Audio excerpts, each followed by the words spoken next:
Hi friends, મારું નામ છે ઋષભ શાહ અને આજે આપણે મેનેજમેન્ટનો એક બહુ જ મહત્ત્વનો પ્રિન્સિપલ એટલે કે principle of subordination of individual interest to general interest, જેનો મતલબ એ થાય છે કે દરેક બિઝનેસની અંદર જ્યારે કોઈ એમ્પ્લોય કામ કરવા આવે છે ત્યારે પોતાના પર્સનલ ઇન્ટરેસ્ટ માટે આવતો હોય છે. એને કોઈ પર્સનલ ફાયદો, એનો પર્સનલ ગોલ, એનો પર્સનલ કોઈ એમ્બિશન હોય એના માટે આવતો હોય છે. તો એનો ઇન્ડિવિજ્યુઅલ ઇન્ટરેસ્ટ થયો.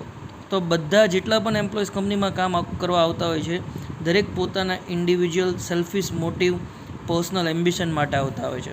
હવે જો દરેક લોકો જો પોતાના પર્સનલ એમ્બિશન માટે બિઝનેસની અંદર આવે તો ચાન્સીસ છે કે બિઝનેસનો જે ગોલ છે એની ઉપર કોઈ ફોકસ ના કરે. બધા પોતપોતાના પર્સનલ ગોલ, પોતાનું પ્રમોશન, પોતાની સેલેરી ઇન્ક્રીઝ કરવામાં જ લાગ્યા હોય છે. તો એવી સિચ્યુએશનની અંદર કલેક્ટિવ એફર્ટ્સ આપણને મળે નહીં.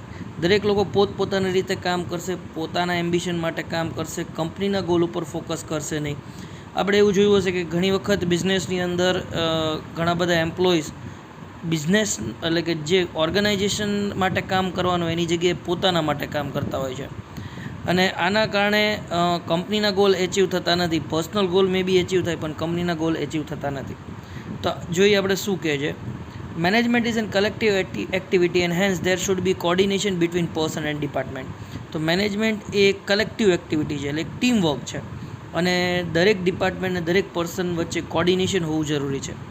This result in easy achievement of goal of business unit. જો કોર્ડિનેશન હશે તો જ આપણે બિઝનેસના ગોલ એચિવ કરી શકશું. This principle shows that interest of individual or employee group should be considered as subsidiary against the interest of whole unit. તો આ principal એમ કહે છે કે તમારે તમારા પર્સનલ ઇન્ડિવિજ્યુઅલ ઇન્ટરેસ્ટ ગોલને સેકન્ડ ઓપ્શનમાં રાખવાનો છે. ફર્સ્ટ પ્રાયોરિટી તમારી કંપનીને આપવાનો છે, કંપનીના ગોલને આપવાનો છે.